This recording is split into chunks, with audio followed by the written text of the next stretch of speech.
Hello, this is Dave Hurwitz, Executive Editor at ClassicsToday.com, here to talk to you about Honegger Symphony cycles.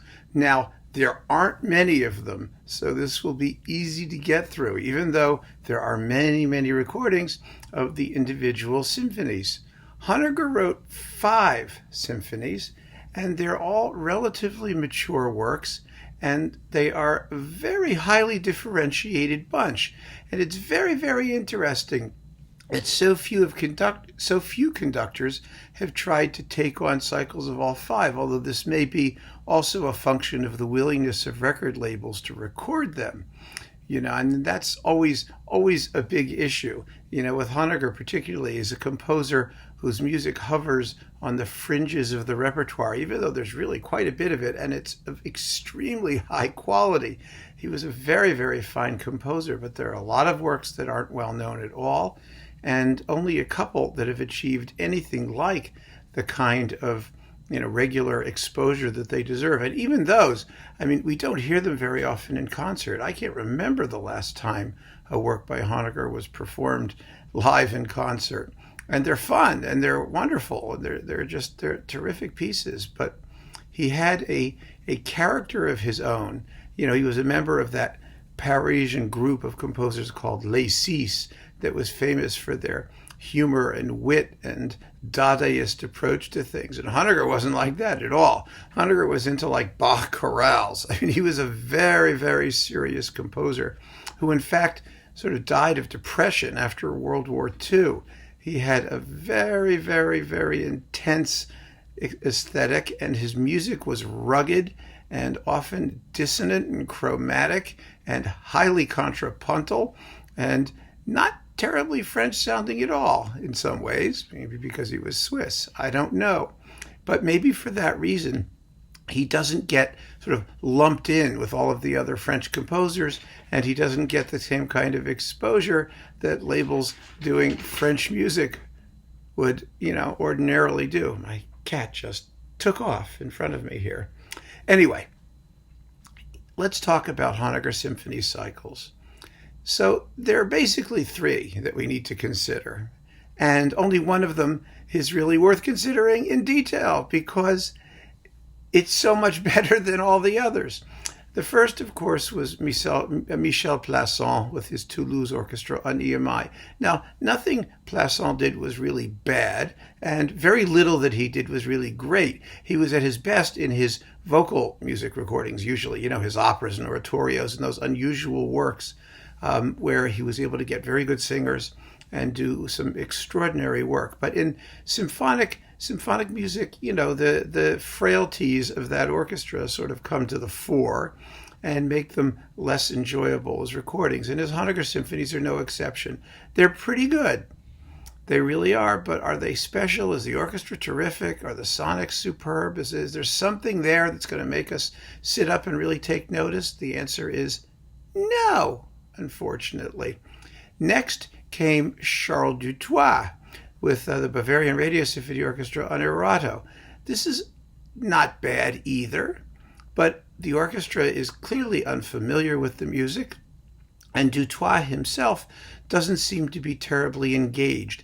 The sonics aren't awful, the performances are respectable, but again, Honegger has a special idiom and a special sound world, a lean, tense, exciting, highly contrapuntal. It needs a great deal of transparency, great cleanness of execution, and Dutoit doesn't really provide that. It's quite listenable as a cycle, but also quite forgettable at the end of the day.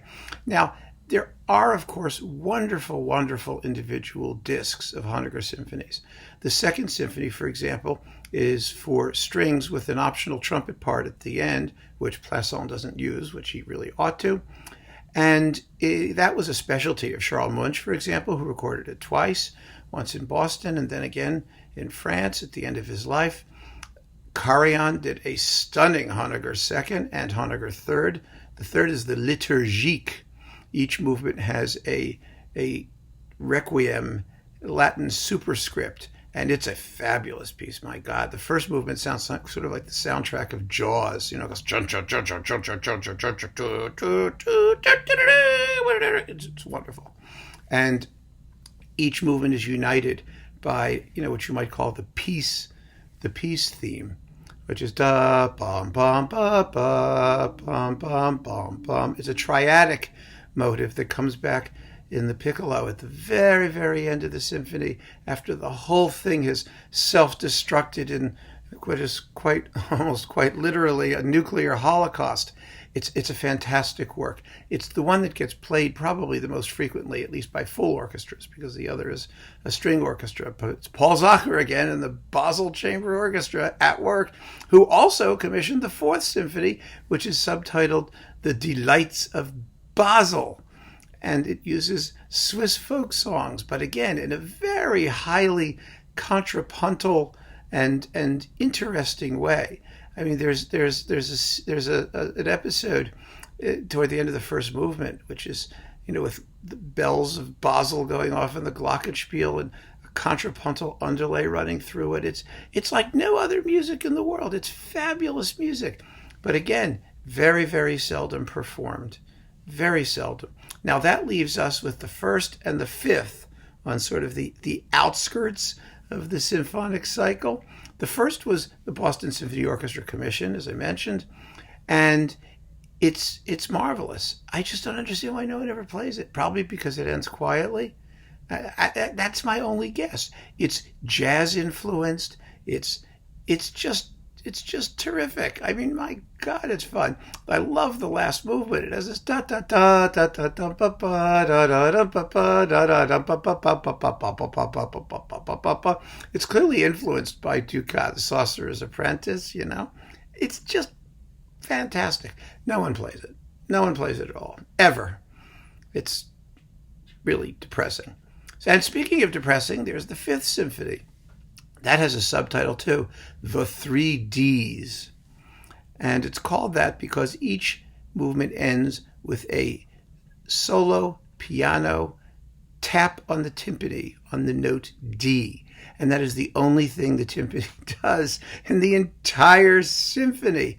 It's a very strange work. It's a bitter and disturbing symphony.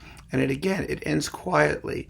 And it has a very nihilistic central sort of scherzo thing that seems almost aimless and very, very distressed music. It really is. But it also has the first movement is sort of a chorale prelude, and it has gorgeous bits in it. You know, it's not a bad work, not by any stretch of the imagination, but it is a disturbing work, and it's sort of like, you know, late Shostakovich. You know, it has that bleakness, an element of almost unrelieved despair, which can be hard to take and which I can understand make it sort of an occasional work, a specialty piece, but that doesn't mean it shouldn't be played. It's enormously gripping and very, very intense.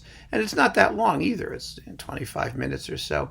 So it's not too much of an ordeal. And it fits very nicely into the pattern of all of those symphonies. Actually, I think the reason that the timpanist only does the D at the end is, you know, Honegger never really used timpani very frequently.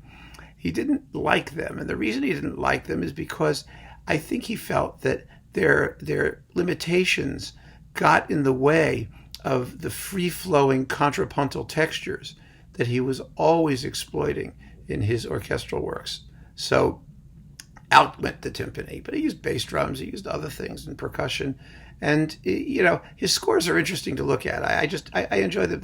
In some ways they're almost Baroque. He notates, for example, general dynamics. In other words, he won't mark dynamics for all the parts, which was a typically romantic thing to do. He just writes, you know, general dynamic, forte. And that's what everyone's supposed to do. All of the writing is designed to allow the contrapuntal lines to balance at the designated dynamic level.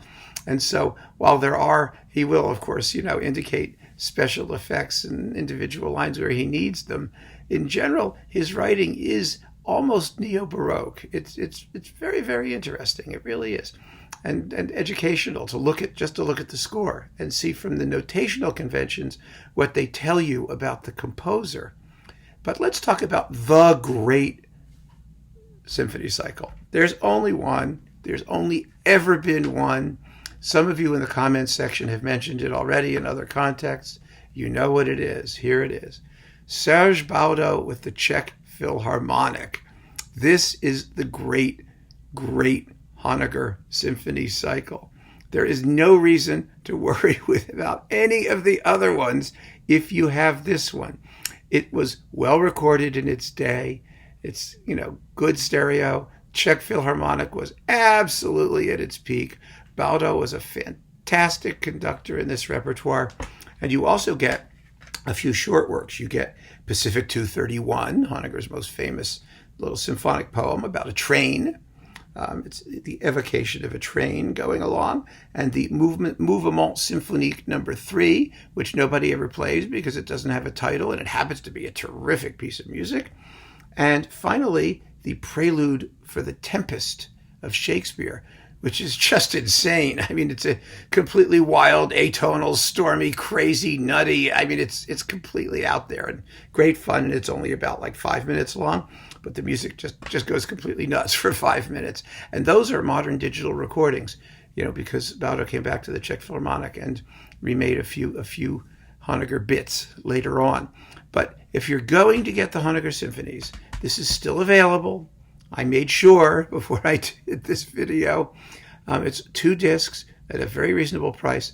You really have to have Baudo at the Czech Philharmonic because that orchestra, the Czech Philharmonic, is in its essence a French orchestra. It's almost like the Paris Conservatory Orchestra. It was at this point. It has those timbres, the lean strings, the piercing brass, and the wonderful woodwind sections and vibrato everywhere in the winds and brass, which some people hate, but which is very characteristic. And the counterpoint emerges effortlessly from the textures just because all of the individual sections have their distinct character. And at all dynamic levels, they remain distinct.